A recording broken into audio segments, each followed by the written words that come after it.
来，乡亲啊，继续来看，咱台湾想要来掠着行人地价的标签，敢有遐尼啊简单呢？今仔日各大报的头版拢有一篇大篇的广告，是一个徛名小市民的民众，甲相关的首长来话话，应该就要严格来执法，来解决掉台湾的交通问题。这个议题嘛，伫咧网络顶引发着讨论，有人真支持，但是有嘛人认为讲，这毋只是法规的问题，除了严格执法之外，交通设计嘛是一个大重点。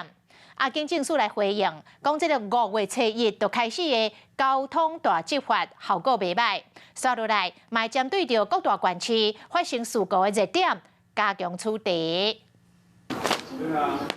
一透早将报纸甲拍开，头版半夜的广告拢在写是要安怎解决台湾交通的问题。除掉交通地价的排名声，要求相关的首长要严格来执法，因为台湾风称作是行人的地价，已经有人看袂落了。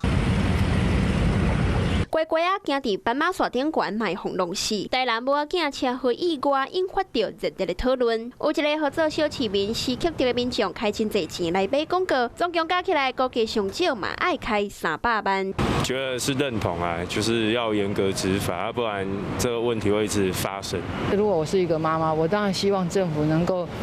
执法，能够真的保障善良的人。实际访问到看广告的小市民，伊表示讲，只是希望台湾会变更较好。那经政署其实为5月初1开始就展开交通的大执法，强力来处理无免让行人交通违规的情形。跟去年同期增加了2.3倍。5月22号，我们也要求各县市采取精致执法，也就是请6都以及彰化县人口数比较多的县市，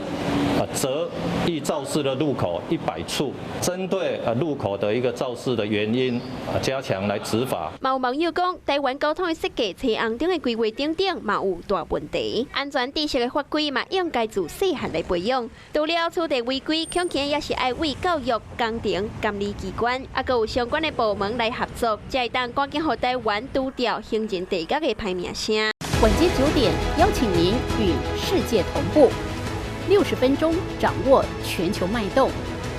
World News 9，陈雅玲世界晚报给您崭新视野。